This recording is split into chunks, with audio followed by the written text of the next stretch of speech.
Kita beralih ke informasi selanjutnya, Tribuners. Mantan Kepala Unit Pegadaian Syariah di Kabupaten Pinrang, Sulawesi Selatan berinisial ARM ditetapkan tersangka kasus korupsi 4 miliar rupiah.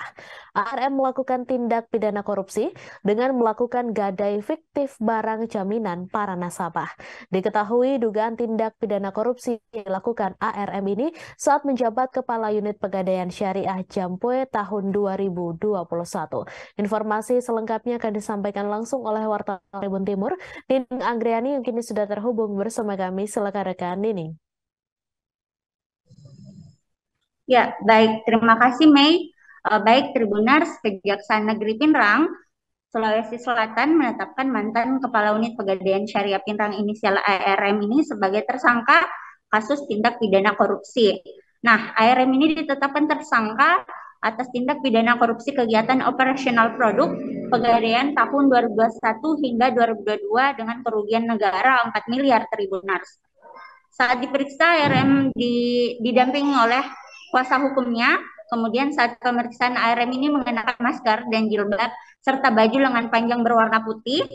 Dari pantauan juga, mobil tahanan Kejari Pinrang ini sudah berada di halaman kantor. Terlihat pula mobil polisi untuk melakukan pengawalan. Nah, pada pukul 17.30 WITA, tersangka ARM ini turun dengan mengenakan topi tahanan kejaksaan berwarna merah. Tidak ada sepatah kata yang keluar dari mulut ARM tersebut, Tribuners. Ia hanya berjalan sembari menunduk dan langsung menaiki mobil tahanan Kejari Pinrang, kemudian dibawa ke rutan kelas 2B Pinrang, Tribuners. Nah, Kepala Kejaksaan Negeri Pinrang, Agus Hairudin, menjelaskan tersangka ARM ini resmi ditahan dan dilakukan penahanan selama 20 hari ke depan. Jadi penahanan tersangka ini selama 20 hari terhitung sejak tanggal 15 Juni 2023 sampai dengan 4 Juli 2023 di rutan kelas 2B Pinrang. Nah, untuk diketahui, ARM ini ditetapkan tersangka dengan modus memanipulasi data gade fiktif dari barang jatuh tempo. Nah, dalam melancarkan aksinya ini, tersangka menggunakan nama orang terdekat ataupun nama orang lain untuk membuat gade fiktif dan melakukan pelelangan barang jaminan yang jatuh tempo tersebut, Tribuners. Nah, pertama, tersangka membuat gade fiktif dengan cara menggunakan identitas orang lain. Kedua, melakukan pelelangan barang jaminan namun tidak dibuatkan berita acara lelang. Sehingga uang hasil lelang barang jaminan tersebut digunakan oleh tersangka ARM ini untuk kepentingan pribadinya. Jadi, Tribuners, ada sebanyak 30 identitas berupa KTP yang disalahgunakan tersangka dalam kasus ini. Nah, tersangka juga menjalankan aksinya ini mulai tahun 2021 saat menjabat sebagai Kepala Unit Pegadaian Jampue, kemudian berlanjut saat menjabat Kepala Unit Pegadaian Watang Sawito tahun 2022. Nah, Agus menambahkan dari hasil audit internal PT Pegadaian ini, perbuatan tersangka ARM ini di atas menimbulkan kerugian negara sebesar 4 miliar. Nah, namun diketahui ARM sudah mengembalikan uang sebesar 994 juta ke pihak internal Pegadaian.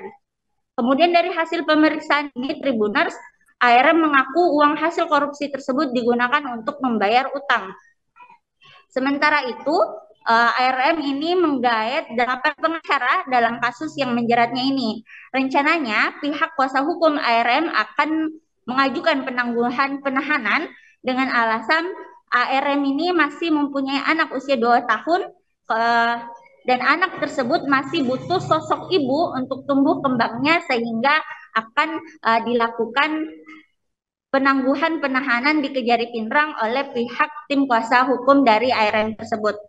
Untuk perbuatan ARM ini disangkakan pasal 2 ayat 1 junto pasal 18 Undang-Undang RI nomor 20 tahun 2001 tentang perubahan atas Undang-Undang RI nomor 31 tahun 1999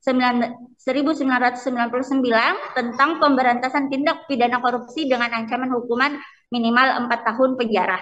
Seperti itu, rekan Mei. Baik, terima kasih rekan Nining atas laporan Anda, dan Tribuners, wartawan kami juga telah menghimpun wawancara dengan Kepala Kejaksaan Negeri Pinrang. Berikut tayangannya untuk Anda. Kalau dalam bahasa Arab, al-asbuh, dia harusnya menahan, digadekan itu menahan, dia sebagai jaminan. Nah, jadi untungnya di syariah ini hanya barang emas dan barang logam berlian saja yang menjadi